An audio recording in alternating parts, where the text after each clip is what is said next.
Hello and welcome. You're watching Coronavirus Facts versus Myths. I'm Gargi Rao. This is the show where we get you all the latest COVID news, vaccine news and whatever is happening in terms of the pandemic. Now, news coming in is that at a time when many states are facing a shortage of vaccine doses and are having to actually stall their vaccination program for those who are below 45 years of age. Now it's been reported that the NTAGI, that's the National Immunization Technical Advisory Group, has said that the gap between two doses of Covishield should be increased to 12 to 16 weeks and that those who have recovered from coronavirus wait 6 months to get vaccinated. The Karnataka Health Minister, Dr. Ashwath-narayan, has tweeted, today the National Technical Advisory Group on Immunization, the Advisory Group on COVID vaccines, recommends increasing the gap between two doses of Covishield to 12 to 16 weeks. Extending the gap assists the government in carrying out the inoculation program effectively. Many countries are following this practice. In Canada, for example, the gap is 3 to 4 months. In the meantime, we're also making all efforts to increase vaccine supply and explore local production options. So that news coming in of extending the vaccine break between the doses. Well, to talk more about this, we're now joined by Dr. Saswati Sinha, Senior Consultant, Critical Care, Amri Hospital, Kolkata, and Dr. Satish Sonawane, Director, Mac Care Hospital, IMA Vice President, Ahmednagar. Thank you so much, doctors, for joining us. First and foremost, I want to get your opinion on this recommendation by the government panel. Dr. Sinha, first to you. Many people have already reacted and they're questioning why this increase in the gap, and is it only driven by the fact that there's a shortage of vaccine doses? Well, I guess it has both aspects to it. The increase in the interval between the two doses of Covishield, there have been scientific literature published in Lancet, and that has shown, they've compared different intervals of vaccination between the two Covishield doses.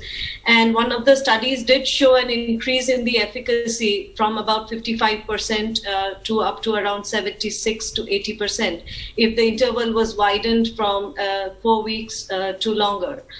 But I guess there is also the aspect of, allowing, if we increase the intervals, we at least get to vaccinate more people. And that could mean a shortage in the number of doses. So there has to be both aspects, but I guess there is some science behind it, some scientific literature behind it. Right. There are reports that, as far as Oxford AstraZeneca vaccine goes, they've recommended that 3 months be the duration between the two doses for countries that are facing a shortage. And after that point, there is something called antibody decay that happens. But Dr. Sonawane, if you can also just come in here and, give us your opinion on this, because a lot of questions are being raised earlier as well. We know the gap between the vaccine doses of Covishield was increased, and this is after seeing the situation in England, the example in England where they did have a longer gap between doses, and it was found to increase, the efficacy against developing the disease, and now to increase that to even further to 4 months. The initial Lancet paper does mention about this increment of about 26% if the gap is increased. But there was subsequent study done in the US which said even 4 weeks is optimum enough so as to get that response about 81%.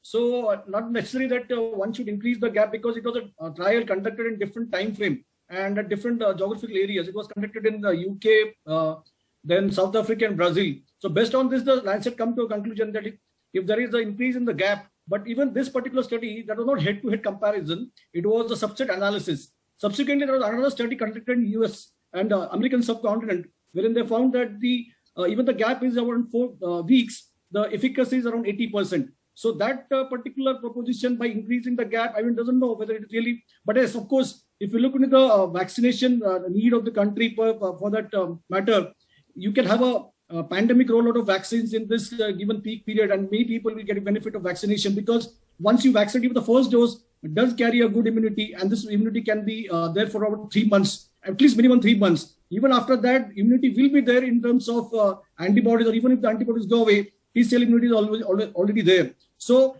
you're looking at the aspect of vaccinating the maximum population large and getting the benefit. Yes, it does work, and I think that must be the basic motive behind increasing this and giving the recommendations so as to increase this interval of first and second dose. That's right. These recommendations, though, still have to be accepted. So, Dr. Sinha, many of you doctors have said that even that one dose of the vaccine does give a certain amount of protection against, developing a severe disease. The other recommendation that we're hearing right now is that those who have had COVID, they shouldn't get the vaccine till 6 months after recovering. It's probably because, COVID, once you have the infection, you already develop antibodies against the virus, and they remain in the system for at least a period of 3 months, if not more. Although we do not have definite data beyond 3 months what happens to the antibody levels. But yes, in order to give the benefit of maximum people so that they can get at least one dose, people who have had a COVID infection can defer their vaccination to at least up to 3 months after recovery from the infection. Right. Doctor, what would you say on this issue, Dr. Satish, about, 6 months after recovering from COVID? And a lot of people have raised this question that they've already got the vaccine, even though it hasn't been 6 months. And what does this mean for them? See, any kind of infection or vaccination works in a particular way. Initially, there is a innate immunity, and after that, there is an adaptive immunity. So, after initial innate immunity, once a person gets adaptive immunity, the humoral response is there and patient does get antibodies. As Madam rightly said, the antibody levels are there at least for 3 months. After that, 3 months, after these 3 months, we do find that antibody levels are there in some subjects. But even if the antibodies go away, the other kind of immunity, which is T-cell immunity, is also there. But we don't have valid substantial proofs to us to validate this comment that even after vaccination, after infection, one can wait for 6 months. In this particular scenario, I don't know have the complete proofs to substantiate my view, but at least 3 months one can wait, but 6 months I don't know whether we have substantial data so as to support this particular statement so as to wait 6 months after an infection. Right. As you can imagine, this is creating a lot of, questions and confusion in people's minds, and you doctors also still, figuring this out. And as we said, these are recommendations right now. It's not final till the announcement is made. Well, that now brings us to the second issue that we're discussing today, COVID infections after the vaccine. People who get infected with COVID even after getting a vaccine shot are known as breakthrough cases. This implies that the infection has broken through the protection provided by the vaccines. According to the Union Ministry of Health and Family Welfare, the incidence of such cases so far in the country in terms of both the vaccines, Covaxin and Covishield, has remained low. There is a study that is going on, and doctors and experts say that the severity of the disease after the vaccines should be mild.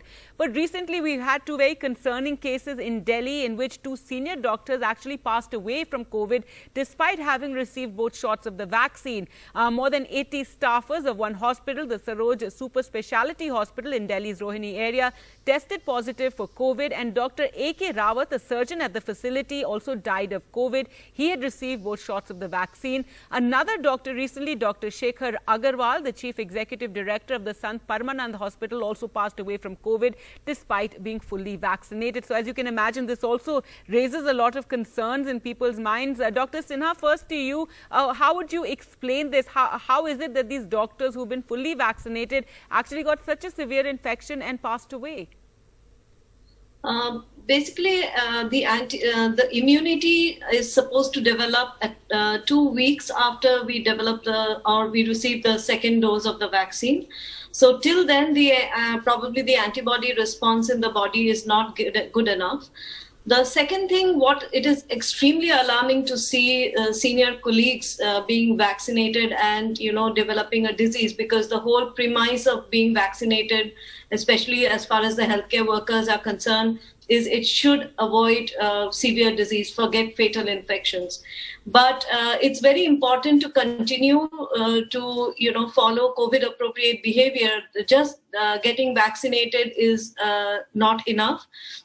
The other things is being healthcare professionals. I guess our profession exposes us to a much higher risk than a general population would be exposed to. So the risk of getting infected as far as healthcare workers or frontline workers are concerned is much higher.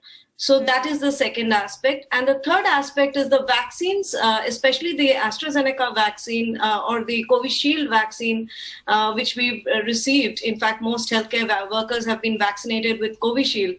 None of them are 100% efficacious. They all have an efficacy ranging up to maximum about 80% or so. That's, that's as far as the evidence we have as of now.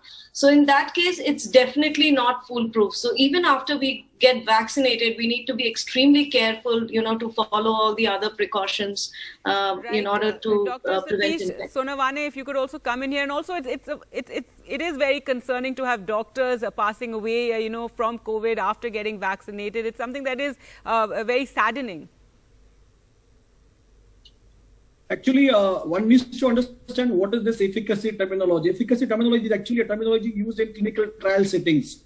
I mean, if you look into the, as Madam said, 80% efficacy, or some, for example, we have some vaccines like Pfizer and Moderna, they have 95% efficacy. So these are the terminologies to be used in clinical trial settings. For example, 95% efficacy means that particular subject has less likelihood of having a COVID disease after vaccination. So if you look into the you cannot have a head-to-head comparison of AstraZeneca versus Moderna or Pfizer. We have to look into the concerns about hospitalization, infection, and mortality. So what amount of efficacy you are getting against these three things is more important. Now we have seen that a lot of doctors, senior doctors, have fallen prey to this particular COVID disease. We have to look into other aspects as well. For example, these trials were conducted in a different time frame, and we are now facing a different time frame wherein we might have to face some different variations of concern or mutations. Absolutely. Wherein we don't have any answer for that matter, but we should also look into whether these vaccines do cover these mutations at large.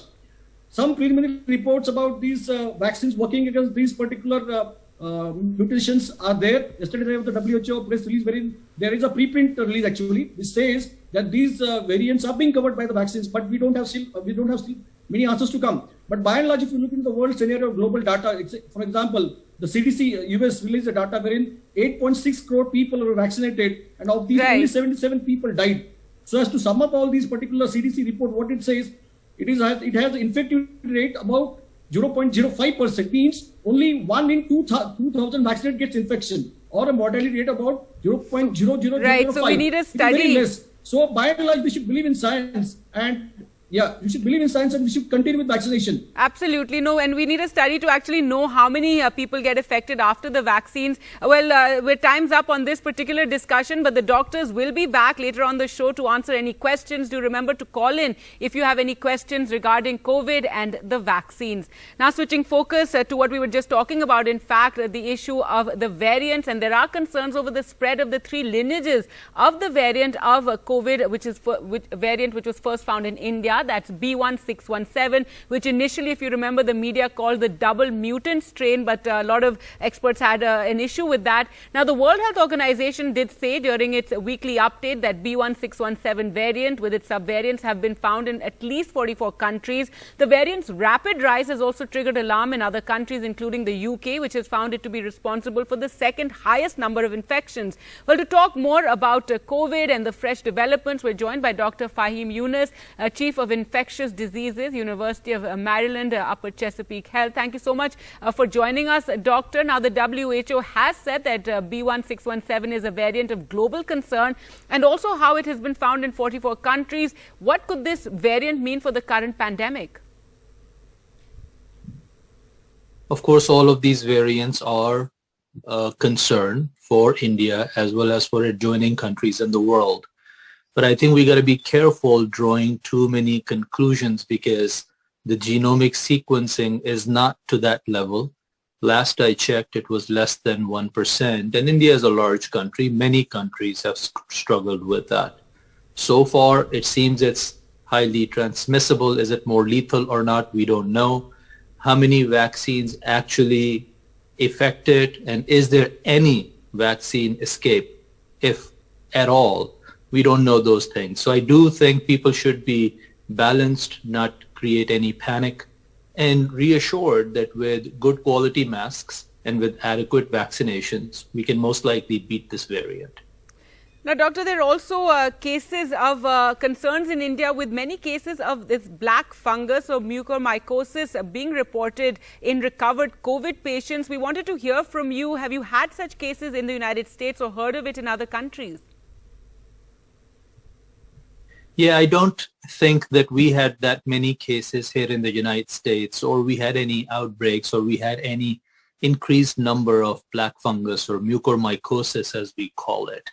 Now, there could be various reasons for it to be spreading in India. I think the commonest could be increased level of diabetes, uncontrolled diabetes, and then inappropriate or extra use of steroids or Decadron. If we are using it in more patients, or if we are using it in higher amount or for longer durations, all of that can make you prone to these funguses. Another X factor, which I don't think has been studied well, but is a good hypothesis, is how clean the environment is, because this is a spore that lives in the soil, in the environment. So is it linked to some of the common traditional practices where people may be more exposed to this spore in the soil, sometimes even in the oxygen supply? All of those are interesting questions with no sharp answers right now. The last point I do want to make, though, it's still a very small number when you look at the total number of COVID patients, and we should never use the word spread for it because it's not contagious. It does not go from person to person. So I just want people to remember that it's a complication of immunosuppression. It is not a direct complication of COVID, and it does not go from a person to person. Right, an important point there. Now, speaking of drug use, as you're talking, there's a particular medicine, ivermectin, which currently in one of our states in Goa is being given to all adults as a preventive. Now, at the same time, we do know the World Health Organization has warned against it. However, there's also a study that claims it could possibly reduce chances of contracting COVID. So a lot of confusing messaging. Sure, I think this is not confusion. This is intellectual arrogance when we insist on our own opinion in comparison to where the evidence and where the science lies. If I say that the speed of gravity is 6.8 meters per second instead of 9.8 meters per second, that's not confusion. That is my arrogance or my stupidity. So I really think that at this stage there is overwhelming evidence that ivermectin does not have any clear role. It's a good drug to study, but as of today, we're not at a stage to wholesale recommend it for any population. No Western country has done it. No large scientific body, whether it's at Infectious Disease Society of America or CDC or WHO, endorses it. So there shouldn't be any confusion when there is such significant or overwhelming evidence about the use of something or not the use. So I don't think ivermectin should be recommended. All right. Good to get your opinion on that. Finally, an issue that we were just discussing on the show earlier, having both doses of vaccine and then testing COVID positive. Many people are worried regarding this. What is your message for such people? I will ask them, what is their alternate? If they don't get the vaccine, do they have a better choice? And the answer is they don't. They can make up whatever they like, but scientifically, they don't have a better choice. No vaccine is going to be 100% curative. No treatment we use produces 100% results. So even if it's 70%, 80%, 90%, that's the best alternative you have. So the question you should ask, is it safe? What is my risk of taking the vaccine versus not taking the vaccine? And guarantee you that COVID is a far greater risk. So if you're not taking the vaccine, don't think you're safe. You are exchanging that with the risk of COVID and its complications. So unless you have a better scientific solution, I don't know why someone will decline a vaccine which has been effective, which is going to be the final key to end this pandemic. All right. Well, thank you so much, Dr. Fahim Yunus. Always great to have you on the show. With that, time for us to slip into a short break. On the other side, doctors will answer the questions that you may have regarding COVID. So do call up that number on your screen.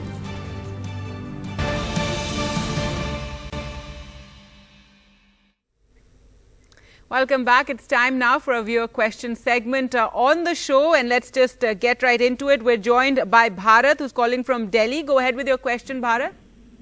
Hello. Actually, I have a couple of questions. When we say virus A is more transmissible than virus B, do we mean that virus A remains suspended in the air for a longer duration of time? This is the first question. Because none of the medical experts have ever told the layperson what transmissibility really means. And the second question is, 80% of the people get mild symptoms. What is so special about their body systems that they recover so easily? All right. Okay, well, let me put that to the doctors. Dr. Satish, first to you, this question about, airborne and transmissibility.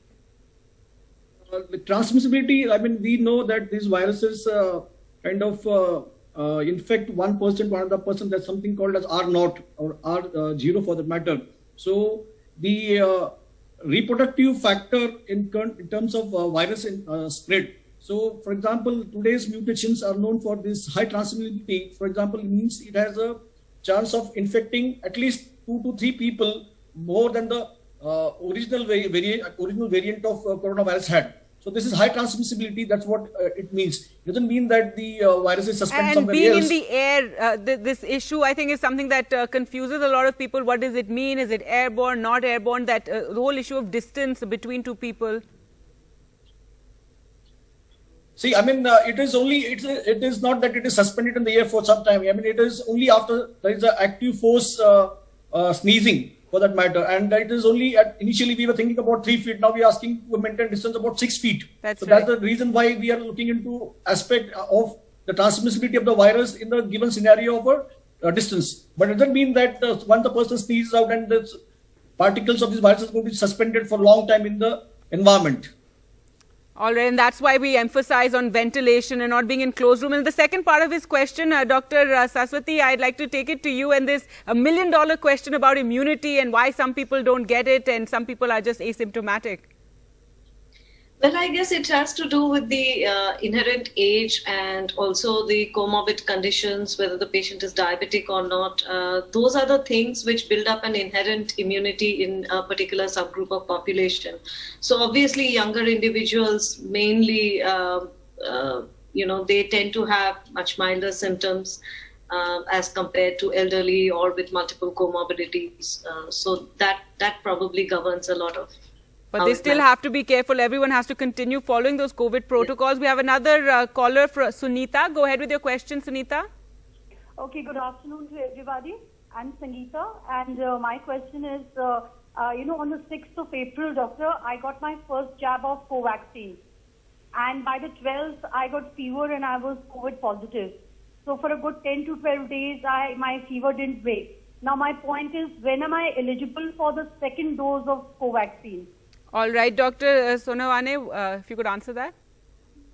You are taken the first jab and now you have infection. I guess this infection should be in the milder form. Maybe you have fever, but you don't have any kind of lung infiltration for that matter, because first dose do offer a good amount of immunity. And now since you have already taken first dose and the second time you had infections, so you have good amount of immunity. You can wait for at least 4 weeks. But now if you look at the recommendations given by the National Advisory, you may have to wait for 3. You can wait for 3 months as well.